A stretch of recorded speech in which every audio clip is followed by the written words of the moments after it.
Sorak-sorai masih terdengar.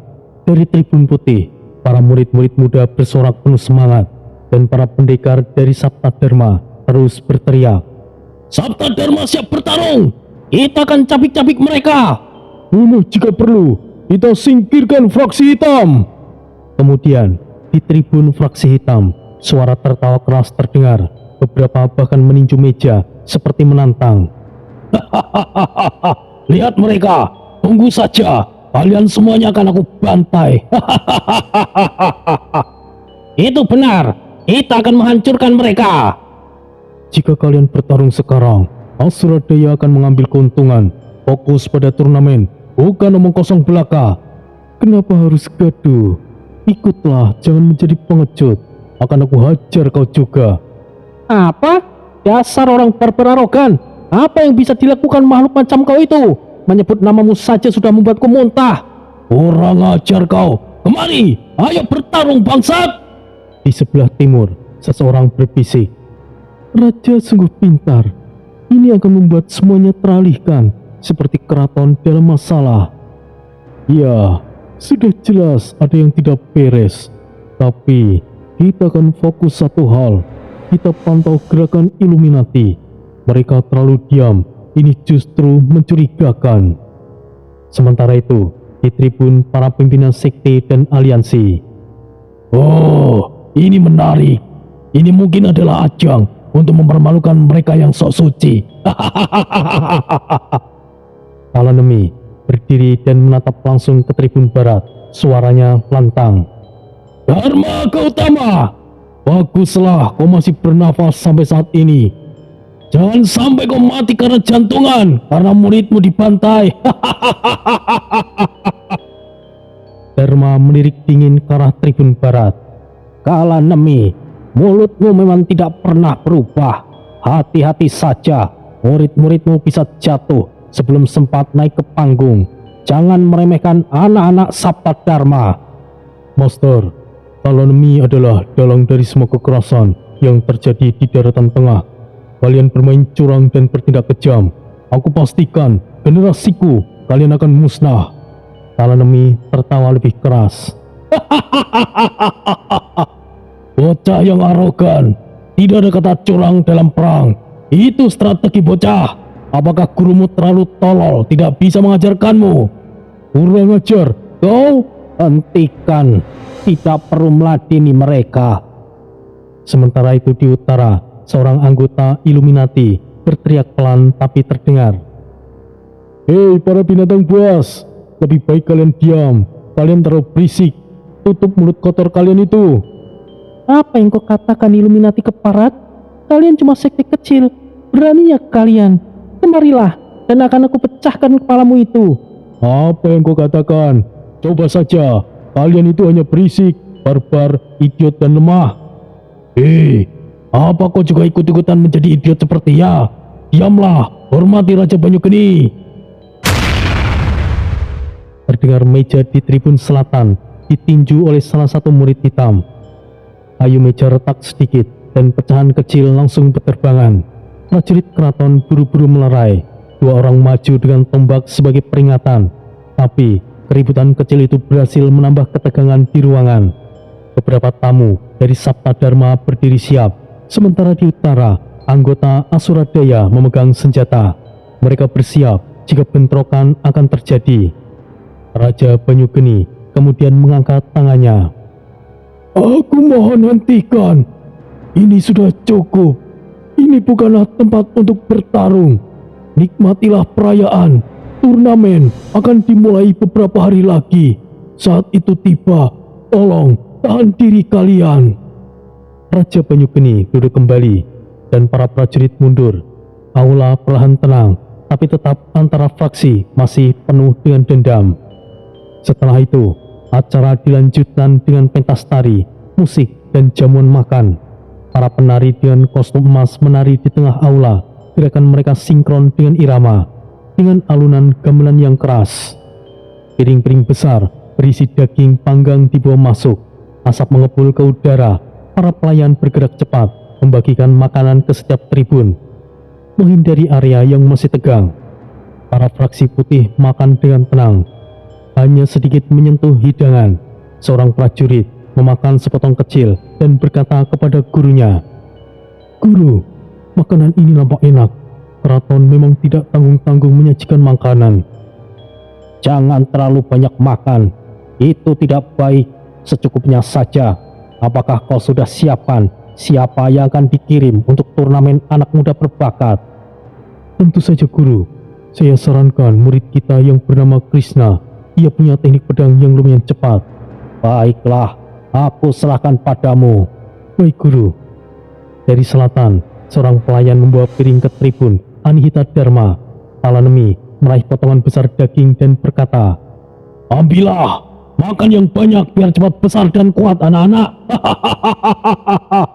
"Oh, baiklah bos, aku akan makan yang banyak. Kapan lagi kita bisa makan sepuasnya?" "Bos, aku akan ikut turnamen bakat muda. Aku akan membuat mereka menangis darah." "Semangat yang bagus. Sekarang makanlah yang banyak." "Baik, bos." Tiba-tiba seseorang berteriak dari arah barat sambil mengunyah daging. "Hei, Sabta Dharma, makanan ini terlalu berat untuk kalian. Kalian bisa makan rumput saja yang lebih lembut." "Jangan cari masalah lagi. Kalian orang-orang rakus tidak pernah makan enak. Jangan bahas makanan dengan kami." Menggonggonglah seperti tukang kayu." "Kau sangat cocok sebagai provokator, tapi sayangnya otakmu kecil. Lebih baik kau diam daripada mempermalukan dirimu sendiri." "Kenapa Suradaya ikut-ikutan? Bagaimana jika taruhan? Yang kalah dalam turnamen akan berikan sesuatu yang diinginkan pemenang. Apakah kau berani?" "Baiklah, jangan menyesal dan tepati janjimu." "Oke, kau juga jangan berani untuk ingkar ya."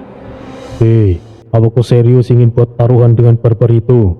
Mau menang atau kalah, kau akan rugi. Kau tahu itu kan?" "Itu hanyalah obrolan omong kosong. Orang sepertinya sangat mudah untuk ditipu. Setidaknya ia diam sekarang, bukan?" "Dengar, jika kau meremehkan Anihita Dharma, maka kau akan celaka. Mereka memang barbar dan bodoh, sebagian dari mereka. Tapi di antara mereka, ada yang cerdas melebihi jenius yang ada." Beberapa murid Sabta Dharma menahan rasa muak melihat fraksi hitam melahapnya dengan rakus, bahkan berebutan daging. "Aku benar-benar tidak bisa makan dengan tenang dengan adanya mereka." Jangan pedulikan, nikmati saja makananmu." Di tribun utara, anggota Asuradaya dan Illuminati makan sambil berdiskusi pelan. "Kita tidak ikut aliansi, tapi turnamen ini kesempatan bagus untuk merekrut anggota baru dan menunjukkan kemampuan kita." "Itu benar, tapi hati-hati dengan Illuminati. Mereka punya agenda sendiri. Jangan lengah akan hal itu." "Agenda? Kami cuma ingin menjalin banyak relasi. Kalian Asuradaya terlalu waspada." Relasi? Tidak perlu katakan yang tidak masuk akal. Reputasi sekte Illuminati sudah tersebar. Itu hanyalah kabar yang tidak bisa jelas dibuktikan. Banyak yang melakukan tindakan kekerasan dan mengatasnamakan Illuminati. Apa yang kalian dengar itu tidaklah benar." "Memangnya apa peduliku jika itu benar atau tidak? Kalian tetaplah sekte sesat dengan metode yang tidak lazim." Jangan menghakimi sepihak. Fraksi iblis, hitam dan putih, punya sisi yang buruk sendiri. Pada dasarnya, tidak ada yang benar-benar baik dan tidak ada yang benar-benar jahat. Introspeksi lebih baik. Sementara itu, di tribun timur, bangsawan keraton makan dengan sopan. "Raja punya rencana bagus. Jika ini berhasil, mungkin keraton bisa lepas dari Raksadipa." "Ya, tapi melihat kekuatan Raksadipa saat ini itu sangat sulit. Pitawara sudah bergerak bebas, Topiwara juga tidak bisa diremehkan." "Kau benar, kita tidak bisa bersantai." Sementara itu di luar keraton, antrean panjang menuju gerbang utama. Para pendekar, keluarga dan klan pedagang, dan para penonton berdesak-desakan. Suara kerumunan bergaung, campuran tawar-menawar dan obrolan. Dari kejauhan, nampak Paman Dravanta berjalan bersama Bima dan Yesa. Mereka menggunakan pakaian sederhana untuk tidak mencolok. Udara malam di luar lebih sejuk dengan aroma makanan jalanan dari pedagang kaki lima. "Wah, lihat lihat itu, banyak sekali orang. Dan lihat, di sana ada pedagang yang menjual manik-manik. Aku sudah tidak sabar ingin membeli. Jangan terlalu mencolok, Yesa. Kita bukan datang untuk berbelanja. Fokus saja masuk ke keraton. Tapi kalau ada barang yang bagus, bolehkah kita lihat sebentar, Paman? Gravanta hanya mendengus, kemudian melangkah maju mengikuti arus antrean. Di depan, seorang pedagang berteriak, "Manik-manik yang memiliki kekuatan spiritual untuk pertahanan dan keberuntungan, hanya 10 koin emas. Silakan, silakan." Yesa menarik lengan Bima. Bima, itu manik yang seperti dipakai pendekar Asuradaya. Bolehkah kita beli? Paman, ini bisa menjadi souvenir. Tidak ada salahnya, bukan? Bagaimana, Paman? Terserah. Tapi cepatlah, jangan buang waktu. Kita akan segera memasuki keraton. Mereka mendekati pedagang itu. Seorang pria tua dengan wajah tersenyum. "Selamat malam, tuan-tuan. Ini adalah manik terbaik, terbuat dari besi asli." Berapa harganya, tuan pedagang?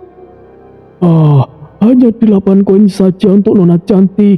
Aku berikan diskon 2 koin. Ini di tempat lain cuma 5 koin. Aku beli 6 koin. Kami juga pedagang. Bima mulai menawar. Ternyata begitu. Baik, 7 koin untuk penawaran terakhir. Mereka kemudian membayar, kemudian lanjut antri. Saat antrean, Yesa bertanya kepada Bima, Kau dengar gosip tadi? Ada keributan di aula utama antara Sabta Dharma dan Anihita Dharma. "Ya, Paman bilang itu hal biasa, karena mereka memang tidak pernah akur." Mereka adalah fraksi yang ditakdirkan untuk saling bermusuhan. Jalan mereka berbeda, jadi tidak mungkin mereka akan berdamai. Di gerbang, penjaga memeriksa identitas. Penjaga berkata, "Nama dan asal kalian?" Namaku Gravanta dari klan pedagang bersama Bima dan Yesa, keponakanku. "Baiklah, masuk. Penginapan di sebelah timur. Jika ikut partisipasi dalam turnamen, pastikan kalian tahu aturannya sebelum menyesal." Mereka masuk ke area keraton luar, di mana tenda-tenda didirikan untuk tamu biasa. "Paman, kita harus mencari informasi tentang turnamen. Siapa tahu Tori ikut." Baiklah, besok pagi kita akan ke area latihan. Yesa, jangan langsung mendekati Tori saat melihatnya. Kita harus waspada. Takutnya kita menjadi target mereka yang menjadi musuh Tobiwara. Baik, Paman, aku tahu. Tori pasti mengalami hal yang sulit. Semoga saja kita bisa bertemu dengannya. "Baguslah, kau bisa bersikap dewasa sekarang, Yesa." Apa kau menganggapku anak kecil sebelumnya, Bima? Ya bukan seperti itu, Yesa. Sudahlah, sekarang kita bisa istirahat lebih dulu. Kita akan cari penginapan terdekat. Pada malam harinya, suasana langsung berubah di salah satu penginapan khusus yang disediakan untuk sekte Illuminati. Pintu tertutup rapat, ruangan itu gelap, hanya diterangi lilin di meja bundar. Para anggota sekte duduk mengelilingi meja bundar, wajah mereka serius. Udara di dalam penginapan terasa lembab, dengan bau dupa samar di lantai ritual sebelumnya.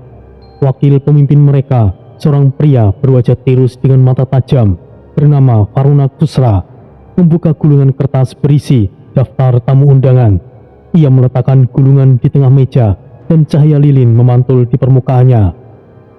"Pemimpin kita tidak bisa hadir, namun tugas kita sudah jelas. Kita harus menyingkirkan para pemimpin sekte yang tidak sepaham dengan kita." Apakah semua dari fraksi putih akan menjadi target? "Tidak semuanya. Beberapa sudah menyusup dan bergabung dengan kita. Kita tidak boleh bertindak bodoh untuk menyerang sekutu sendiri. Hanya mereka yang menolak." Ia menancapkan belati kecil di meja. "Rencana dimulai saat turnamen berlangsung. Kerusuhan akan menutupi jejak kita. Pastikan setiap serangan cepat dan tepat. Jangan ada kesalahan." Seorang anggota lain menambahkan, Siapa target pertama kita, wakil pemimpin? "Kita mulai dari Tribun Barat, dari salah satu tokoh muda, Sabta Dharma. Kita akan buat kekacauan besar di sana." Seorang anggota Illuminati terdiam, lalu tersenyum tipis. Rencana yang bagus. Baiklah, aku rasa kalian sudah paham. Sekarang persiapkan diri kalian. Malam ini kita bisa bersantai, tapi saat turnamen dimulai, kita akan mulai bergerak dengan hati-hati. Bagaimana cara kita beraksi? Tidak mungkin terang-terangan, bukan? Ya, kita bisa menggunakan racun. Ada anggota kita yang sudah ada di pihak target. Kita tunggu reaksi mereka. Kita tidak akan bergerak jika terpaksa. Dimengerti. Jika begitu, kita hanya harus bersiap saja. Pada intinya, sudah ada orang lain yang bertindak. Ya, itu benar. Kita hanya pastikan bahwa rencana itu berjalan lancar. Jika dirasa ada kejanggalan atau sesuatu yang mencurigakan, baru kita akan langsung bergerak. Lalu, siapa target kita selanjutnya? Apakah dari fraksi Anhita Dharma? Ya, ada beberapa. Tapi kita akan fokus dahulu dengan Sabta Dharma. Baiklah, sekarang yang menjadi masalah adalah mereka dari sekte lain yang tidak kita ketahui. Untuk itu, kita sudah mengirim pengintai terbaik kita. Jangan gegabah sebelum mendapatkan laporan yang pasti. Baiklah, lalu bagaimana dengan Raksadipa? Aku dengar mereka menjadi perwakilan keraton. Tidak perlu khawatirkan dengan Raksadipa. Perwakilan yang dimaksud adalah bahwa keraton yang sedang mengendalikan Raksadipa. Rumor kematian Tojigaru sangat janggal, jadi itu tidak bisa dipercaya. Yang jelas, kita harus hati-hati juga dengan keraton. Benar juga. Wakil pemimpin memang sangat jeli. Ingat, kita lakukan seperti biasa, diam-diam dan senyap. Misi kita tidak boleh gagal. Kalian tahu apa yang harus dilakukan jika tertangkap basah. Kalau gagal, itu artinya kita mati. Mati demi sekte adalah kehormatan. Bagus, aku harap tidak ada kegagalan. Pemimpin mempercayai kita, jadi kita akan melakukan yang terbaik. Dan satu lagi, wakil pemimpin, untuk turnamen bagaimana? Apakah kita juga akan ikut berpartisipasi? Ya, kita ikuti turnamen itu hanya sebatas formalitas saja, agar tidak ada yang banyak menaruh curiga kepada kita. Kemudian, anggota sekte lainnya yang baru masuk ruangan berkata, Apakah rencananya sudah dipastikan? Dari mana saja kau Kartika? Jangan keluyuran sendirian. aku yang perintahkan Kartika untuk berinteraksi dengan beberapa dari mereka. Jadi, Kartika punya perannya sendiri. Jangan mengganggunya. Wakil pemimpin, aku sudah melakukan apa yang kau minta. Setidaknya, beberapa bakat muda dari beberapa fraksi akan menilai berbeda tentang kita. Bagus, lanjutkan kerja kerasmu, Kartika. Mereka berdiskusi detail rencana selama setengah jam lagi, memeriksa peta keraton dan jadwal turnamen. Varuna menunjuk titik-titik serangan di peta dan anggota yang tercatat sebagai target. Cukup untuk hari ini. Besok pagi kita akan mulai bergerak. Jangan buat kesalahan. Lakukan seperti biasanya. Semuanya berdiri dan keluar perlahan, meninggalkan ruangan gelap itu. Pintu ditutup pelan dan angin malam menyusup masuk. Di luar penginapan, bulan merah bergantung di langit. Angin malam membawa aroma logam dan darah yang seakan menandakan bahwa malam-malam berikutnya tidak akan pernah tenang. Sementara itu, di halaman luar keraton Raksadipa telah berubah menjadi pasar malam yang luas, dengan tenda-tenda kayu berjejer di sepanjang jalan berbatu. Pedagang-pedagang dari berbagai wilayah jagat Agni memadati area itu, menjajakan barang dagangan mulai dari kain sutra hingga rempah-rempah kering. Lampion-lampion merah dan kuning digantung tinggi di tiang kayu, menerangi jalanan yang dipenuhi pedagang dari berbagai penjuru jagat Agni. Bau daging panggang bercampur dengan aroma rempah-rempah dan asap dupa, membuat suasana semakin ramai. Suara tawar-menawar terdengar di setiap sudut, bercampur dengan tawa anak kecil yang berlarian. Malam itu, Paman Dravanta, Bima dan Yesa baru saja sampai di penginapan sederhana yang disediakan untuk para pedagang kecil. Penginapan itu terletak di pinggir jalan utama dengan kamar-kamar kecil berlantai tanah liat dan dinding anyaman bambu. Setelah membongkar barang bawaan mereka, beberapa gulungan kain dan kotak rempah, mereka duduk di bangku kayu di depan kamar untuk istirahat sebentar. Udara malam terasa sejuk, tapi kelembapan dari sungai terdekat membuat baju mereka lengket. Yesa yang sudah gelisah sejak tiba tidak tahan lagi untuk ingin keluar. Paman, aku ingin melihat-lihat pasar malamnya. Sangat ramai, pasti banyak hal yang menarik. Paman Dravanta hanya menghela nafas panjang sambil menyeka keringat di dahinya dengan lengan baju. Ia melihat ke arah pasar yang ramai, di mana suara pedagang memanggil pembeli terdengar jelas. Pergilah, tapi jangan lama-lama. Jangan lupa, kita ini hanyalah pedagang. Jangan buat masalah dan juga jangan boros. Selalu hati-hati. Di sini tetap tidak aman. Bima cepat menimpali, berdiri dari bangkunya dan menepuk bahu Yesa. Jika begitu, aku akan menemani dia, Paman, biar Yesa tidak tersesat. Dravanta mengangguk pelan sambil memeriksa tas uangnya yang tergantung di pinggang. Baiklah. Tapi jangan terlalu banyak uang-uang. Kita bukan orang kaya. Dan satu lagi, kendalikan makanmu itu, Bima. Bima hanya terkekeh, kemudian menarik tangan Yesa dengan cepat menuju pintu penginapan. Ayo Yesa, sebelum pasar ini tutup. Mereka berdua keluar, menelusuri jalan utama yang dipenuhi cahaya lampion. Jalan itu lebar, dengan batu-batu datar yang licin karena embun malam.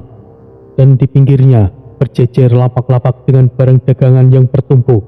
Yesa membeli kain berwarna cerah dari seorang pedagang perempuan yang duduk di balik meja kayu. Kemudian perhiasan kecil dari tembaga yang digantung di rak besi. Ia juga mengambil beberapa makanan manis seperti kue kacang yang dibungkus daun pisang.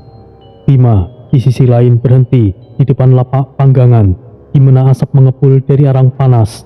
Ia membeli sate daging kambing, lalu menawarkan kepada Yesa sambil menusuk salah satu tusukannya.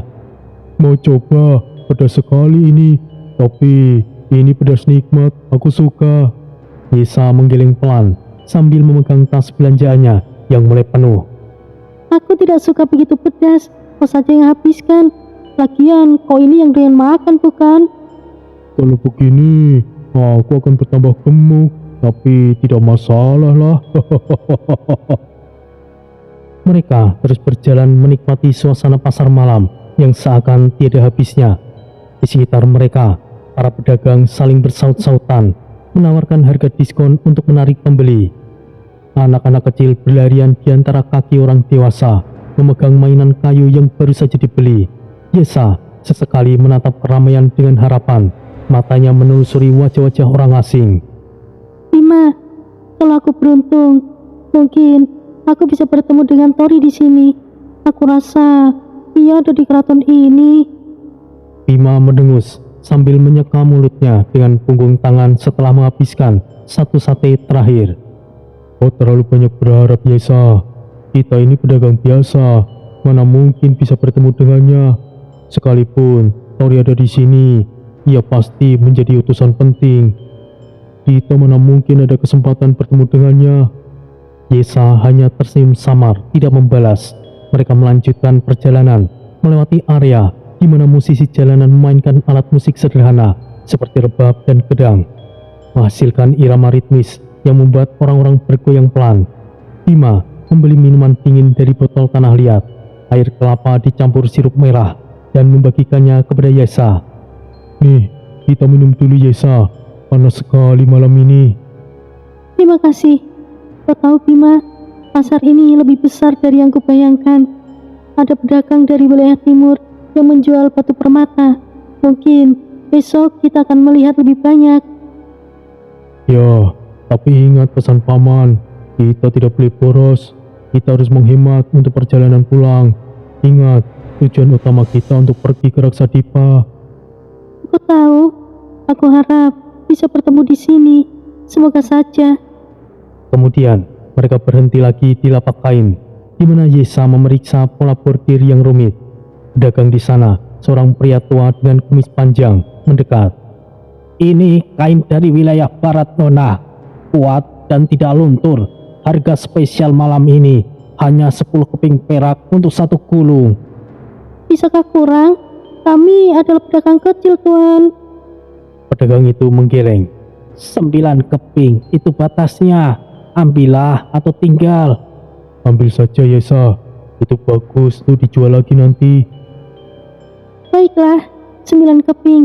Tapi pastikan kualitasnya seperti yang dibilang. Tentu saja Nona, ini kain terbaik dari wilayah kami. Kalau ada masalah, kembalikan saja besok.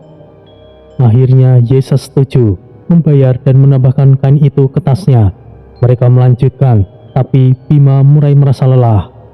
Sudah cukup untuk malam ini, Yesa. Paman pasti sudah menunggu. Sebentar lagi, ada lapak makanan yang ingin aku lihat di ujung sana. Ayo kita ke sana dulu. Lapak makanan, baiklah. Tapi kita harus cepat. Jangan sampai kita ketinggalan makan malam di penginapan. Mereka berjalan lebih jauh, melewati lapak senjata kecil, di mana seorang pedagang menawarkan pisau tajam. Lihat ini tuan, pisau ini tajam sekali, bisa memotong apa saja, hanya 5 keping perak. Kami tidak butuh tuan, kami bukan pemburu. Ambillah satu untuk perlindungan di jalan. Pasar ini ramai, tapi malam bisa menjadi berbahaya. Sudahlah Bima, ayo kita lanjut saja. Semoga kalian beruntung, anak-anak muda. Beberapa hari berlalu dengan rutinitas yang sama, membantu Dravanta di lapak kecil mereka di pasar, menjual kain dan rempah sambil sesekali istirahat di penginapan. Akhirnya, hari yang ditunggu telah tiba. Lapangan utama keraton dipenuhi ribuan orang dengan bangku-bangku kayu dan tribun batu yang dibangun sementara untuk penonton. Arena besar berbentuk lingkaran sudah dipersiapkan, dikelilingi tribun batu yang tinggi mencapai 3 tingkat. Di tengah arena, tiang-tiang besi ditanam untuk memasang bendera-bendera sekte, dan di tanahnya diratakan agar tidak licin. Suara gong besar berbunyi, tanda dimulainya turnamen. Getarannya terasa hingga ke tribun penonton. Pembawa acara berdiri di tengah arena, membawa tongkat kayu panjang dengan ujung berbentuk lonceng. Ia mengenakan jubah merah resmi, dan suaranya dikuatkan oleh alat pengeras suara sederhana dari tabung bambu. Hari ini, turnamen pertama dimulai. Turnamen untuk menentukan 10 jenius muda berbakat di seluruh jagat Agni. Sorak-sorai langsung menggema, suara riuh dari beberapa tempat. Ini yang aku tunggu-tunggu. Benar, ini pasti seru. Aku sudah tidak sabar. Ribuan penonton berdiri, melambai-lambaikan tangan, sementara pedagang kecil seperti Dravanta tetap di lapak mereka. Tapi banyak yang tutup sementara untuk menonton. Para ketua sekte dan klan duduk di kursi kehormatan yang terletak di tribun khusus, dengan atap kain untuk melindungi dari matahari. Dharma dari Sabta Dharma duduk di sebelah kiri, mengenakan jubah hitam dengan lambang api. Sementara Talanemi dari Anihita Dharma di sebelah kanannya, memegang tongkat kayu ukir. Tokoh-tokoh lain dari beberapa sekte dan juga klan juga hadir di sana, saling berbisik tentang peserta. Di balik tribun, Bima dan Yesa ikut menonton, berdiri di area belakang yang penuh sesak dengan pedagang dan rakyat biasa. Yesa begitu bersemangat melihat para jenius muda yang naik ke panggung. Satu persatu memperkenalkan diri dengan demonstrasi kecil kemampuan mereka. Lihat Bima, murid itu terlihat kuat. Aku rasa ia akan menjadi pemenang. Bima hanya mengangguk sambil mengunyah cemilan kacang goreng yang dibeli dari pedagang keliling. Tangannya penuh dengan minyak. Semua di sini kuat-kuat. Kita hanya seorang pedagang. Lebih baik duduk diam. Jangan terlalu ikut campur dengan mendukung mereka. Kita bisa celaka, Yesa. Ya, aku tahu. Mereka semuanya pasti kuat-kuat. Aku hanya melihat saja. Tidak akan mendukung mereka, apalagi terang-terangan. Aku rasa mungkin Tori yang terkuat. Tentu saja mereka itu kuat. Tapi kita bukan untuk itu. Fokus saja dengan dagangan kita. Dan mengenai Tori, saat ini kita tidak perlu memikirkannya. Lagi pula aku rasa ia tidak terlihat. Di arena, pertarungan pertama dimulai. 2 peserta naik, dan pembawa acara langsung berteriak, "Sekarang dimulai!" Suara benturan langsung terdengar saat api emas bertabrakan dengan gelombang angin. Penonton langsung bersorak,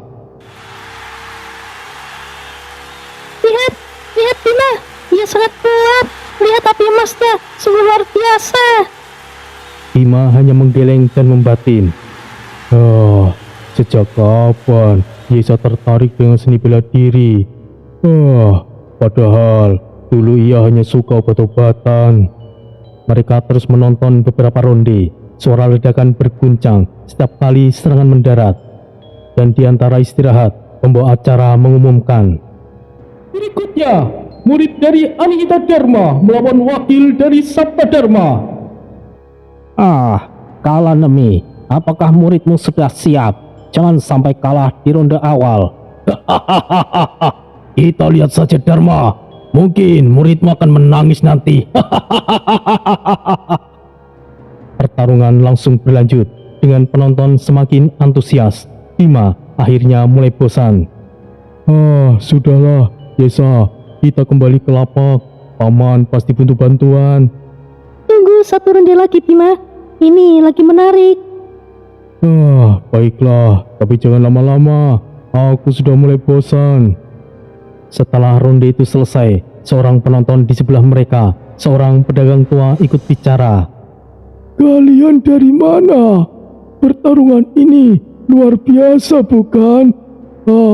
Mereka itu dari Sekte Sabta Dharma adalah favoritku. Yesa menjawab dengan antusias. Kami dari wilayah barat, Tuan. Ya, itu benar. Mereka memang sangat luar biasa. Anda pikir siapa yang akan menang keseluruhan? Siapa akan menjadi nomor 1?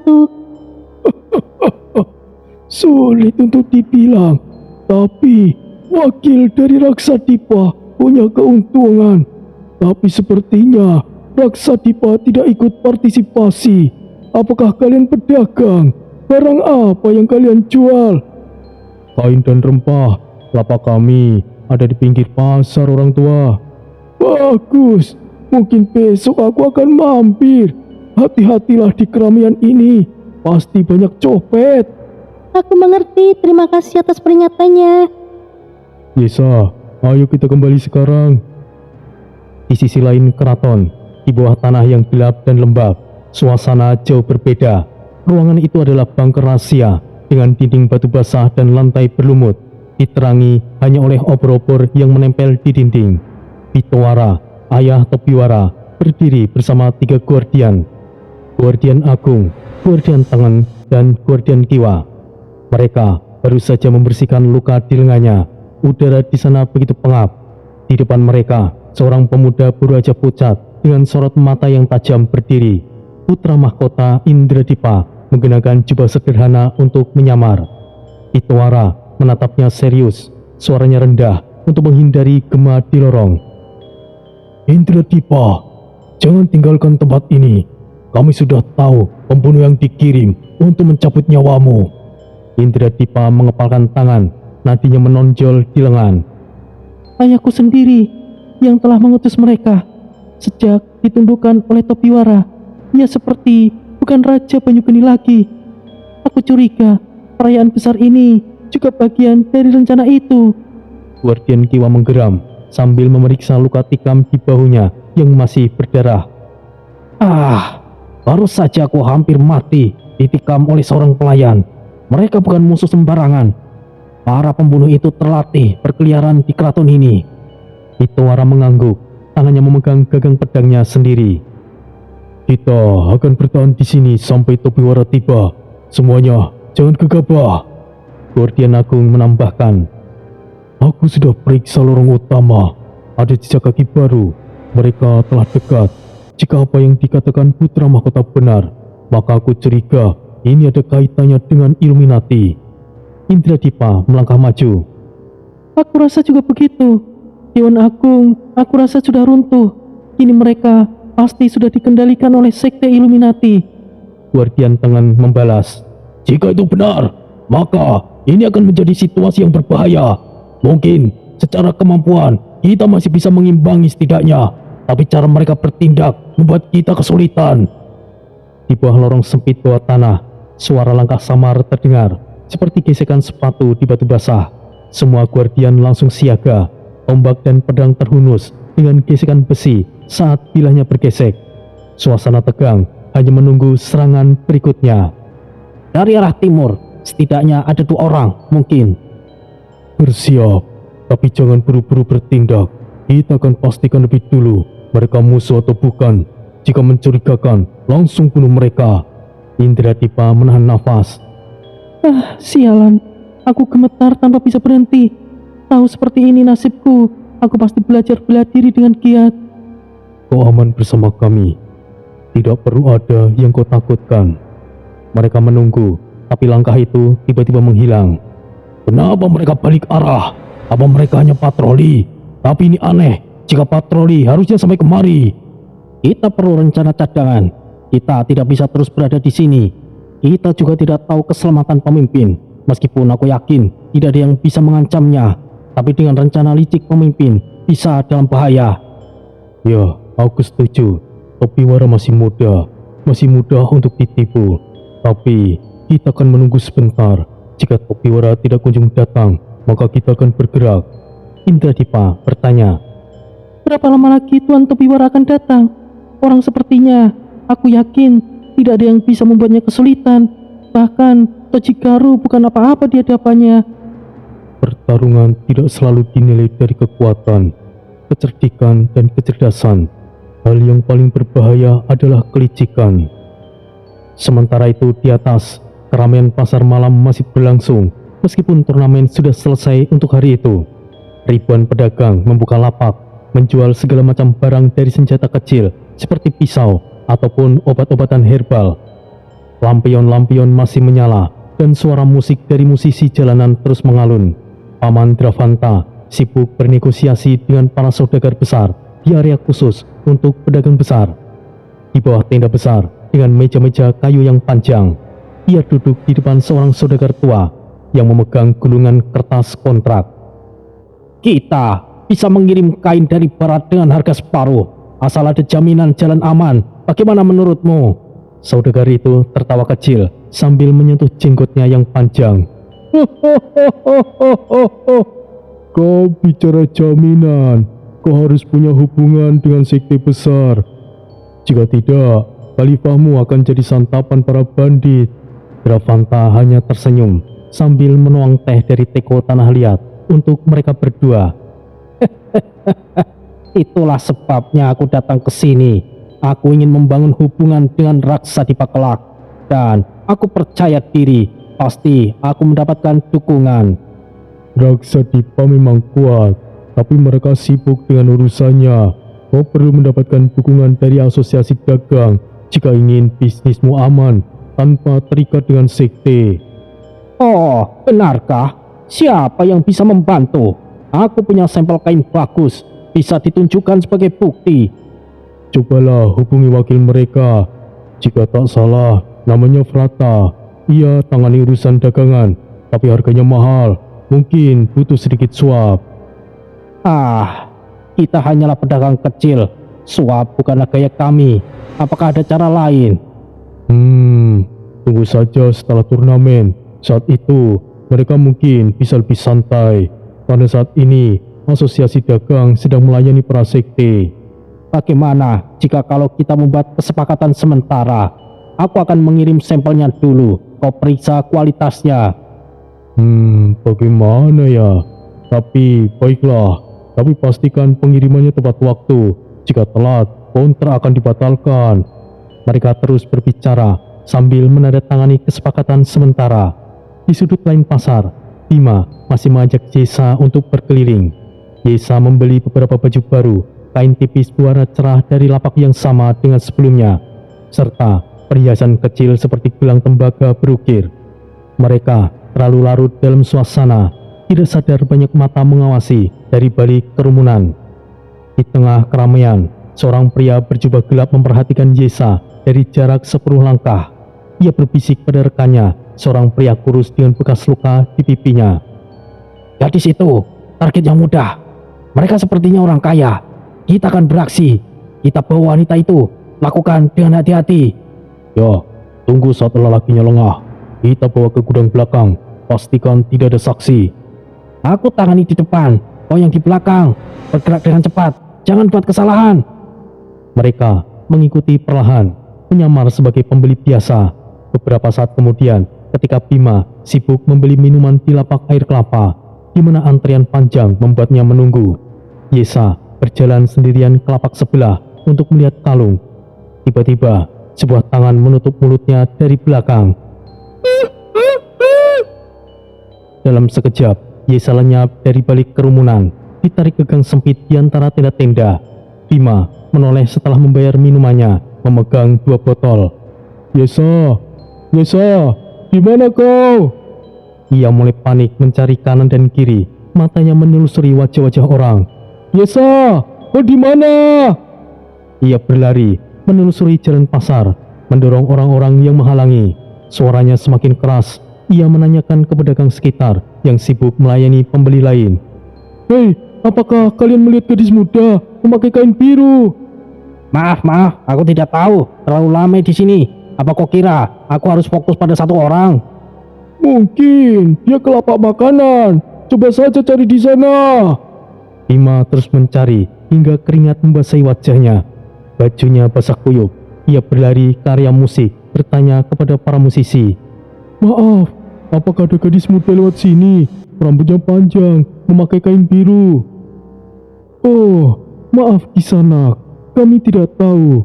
Mungkin gadis itu telah hilang di kerumunan. Cobalah bertanya kepada prajurit patroli. Oh, terima kasih, aku akan mencobanya. Hampir 1 jam kemudian, Bima berlari ke arah barisan prajurit yang sedang berpatroli di pinggiran pasar. Pakaian mereka resmi, dengan baju besi ringan dan helm berlambang keraton.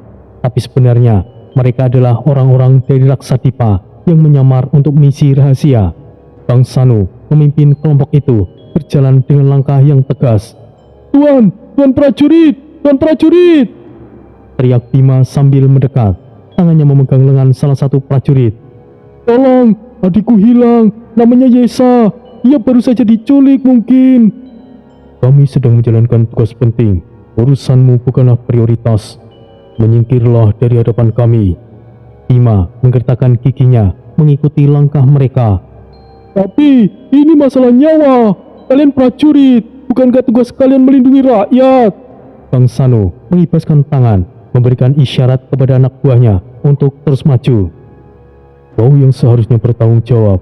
Kami di sini bertugas untuk mengawasi. Kelalaian pribadi bukanlah tanggung jawab kami. Dan jangan berspekulasi bahwa adikmu telah diculik. Di tempat ini ramai. Bisa saja adikmu sudah kembali atau mungkin masih berkeliaran di sini. Bima terdiam, wajahnya pucat pasi. Ia menatap kerumunan yang masih ramai. Suara tawar-menawar dan tawa terdengar seperti ejekan. Yesa, di mana kau? Bisiknya pelan, suaranya hampir hilang di tengah kebisingan. Malam yang semula ramai berubah mencengkam baginya. Keramaian pasar malam tidak lagi terasa menyenangkan. Yang ada hanya kebingungan dan rasa takut. Bima berdiri seorang diri di tengah ribuan orang tanpa tahu harus melangkah kemana. Ia mulai berjalan pelan ke arah penginapan, berharap Yesa muncul sendiri. Tapi di hati kecilnya ia tahu itu tidak mungkin. Setiap langkahnya terasa berat, pikirannya mulai dipenuhi rasa bersalah. Paman harus tahu, tapi bagaimana jika paman malah ikut panik? Aku harus mencari bantuan lain, tapi aku harus kemana? Di penginapan, Paman Dravanta masih menunggu, tapi Bima belum siap memberitahukan kepada Dravanta. Ia berhenti di pinggiran jalan, bertanya sekali lagi kepada orang-orang yang lewat. Maaf, apakah ada yang melihat gadis? Ia menggunakan kain biru, umurnya sekitar 20-an tahun. Tidak, kalau kamu mencari orang hilang, coba pergilah ke pos jaga resmi. Mereka mungkin bisa bantu. Benarkah? Terima kasih, aku akan mencoba ke sana.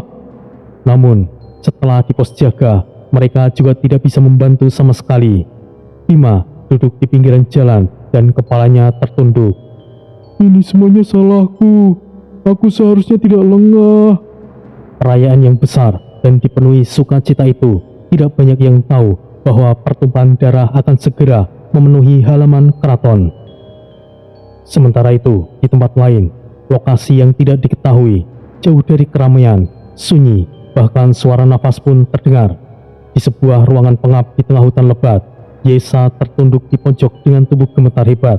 Tali kasar mengikat pergelangan tangannya rapat, membuat kulitnya lecet dan merah.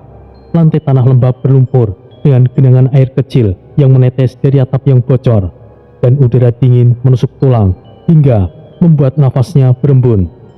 Lampu minyak kecil di sudut ruangan hanya memberikan cahaya tamaram yang berkelap-kelip, menciptakan bayangan panjang di dinding kayu yang lapuk dan berlumut. Suara angin malam menderu liar, disertai gemerisik daun dan sesekali lolongan binatang liar yang membuat bulu kuduk merinding. Ruangan itu penuh dengan barang rampasan, karung kain kotor bertumpuk, senjata berkarat berserakan di rak sederhana, dan sisa makanan busuk yang menarik lalat-lalat kecil berkeliling. Pintu kayu berderit keras saat 3 orang bandit masuk. Suara engsel karatan memekakan telinga di ruangan sempit itu. Mereka membawa bau amis keringat bercampur arak murahan, membuat udara semakin pengap. Salah satu dari mereka berambut kusut panjang dengan tubuh berbau arak pekat, menatap Yesa dengan tatapan kotor yang penuh nafsu. Ia mengusap mulutnya dengan punggung tangan kotor, mata merahnya menyipit sambil menyeringai lebar. Gadis ini cantik juga. Bagaimana kalau kita bersenang-senang dulu sebelum uang tebusan datang? Kan sayang disia-siakan. Ia melangkah mendekat dengan tawa kasar yang bergema di ruangan. Sepatu botnya yang berlumpur menginjak genangan air dengan suara cipratan basah. Setiap langkahnya membuat lantai bergetar dan tangannya terulur seolah siap untuk meraih. Yesa meronta panik, wajahnya pusat pasi seperti kertas. Tubuhnya bergeser mundur hingga punggungnya menempel dinding yang dingin. Tali pengikatnya menarik kulitnya lebih dalam, tapi ia tidak peduli, hanya berusaha untuk menjauh. Namun tiba-tiba suara berat terdengar dari arah pintu. Hentikan langkah bandit itu seketika. Hentikan! Jangan merusak barang kita. Wanita ini adalah sumber emas kita. Jangan ada yang berani macam-macam. Apa kalian mengerti? Bandit pertama terdiam. Wajah mereka memerah karena marah, tapi tidak berani untuk membantah. Ia mundur pelan dengan wajah kesal. Tangannya mengepal hingga buku jarinya memutih sambil bergumam kecil. Tapi ketua, sayang sekali kalau cuma ditahan begini. Setidaknya kita tidak merusak wajahnya, bukan? Kurang ajar. Apa kau tuli? Aku bilang jangan sentuh wanita itu. Tidak akan aku izinkan kau menyentuhnya. Atau kalian ingin mati karena melanggar ucapanku? Para bandit lainnya saling melirik. Satu dari mereka berbadan gembal dengan bekas luka di pipi, menggelengkan kepala pelan sambil menyandarkan tubuhnya ke dinding kayu. Yang lain mengangguk setuju, tapi mata mereka masih melirik Yesa dengan curiga. Yesa terisak pelan, masih gemetar hebat, namun jelas sedikit lega karena pimpinan mereka mencegah niat buruk anak buahnya. Nafasnya mulai teratur, meskipun jantungnya masih berdegup kencang. Ketua benar, kita tidak boleh merusaknya lebih dulu. Kita tidak tahu seperti apa latar belakang wanita itu. Kita lihat saja siapa yang datang berikan tebusan. Ya, aku mengerti. Tapi gadis desa sepertinya mana mungkin memiliki pengaruh yang kuat. Palingan hanya prajurit gerbang. Tutup mulutmu. Jangan menilai dari penampilan. Walaupun aku yakin wanita ini hanyalah wanita biasa, kita tidak boleh gegabah. Apa kau mengerti? Membosankan. Tenanglah ketua, aku akan awasi dia sekarang. Dan Ceret tidak akan berani lagi mendekat. Jika ia lakukan, pedangku akan menebas curut birahi itu. Siapa yang kau panggil curut birahi? Wajahmu sendiri bahkan terlihat seperti kol kepeng. Apa kau cari ribut, Siapa takut? Maju sini, atau aku potong kau menjadi beberapa bagian. Sudah diam! Pergi kau, dan jaga pintu masuk. Hari ini, tidak ada makan malam untukmu. Jangan begitu ketua, pergi! Mampus kau. Kau juga pergi. Tidak ada yang berjaga di sini. Mengerti?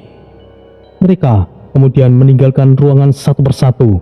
Pintu ditutup dengan suara dentuman keras yang membuat debu jatuh dari atap. Yesa sendirian lagi, tapi sekarang dengan harapan tipis bahwa pimpinan itu akan menjaga kata-katanya. Di luar, suara hujan mulai turun deras. Air menetes melalui celah atap, membuat lantai semakin basah. Suara petir menyambar di kejauhan, menerangi ruangan sesaat melalui celah pintu, membuat bayangan bandit yang pergi nampak seperti hantu.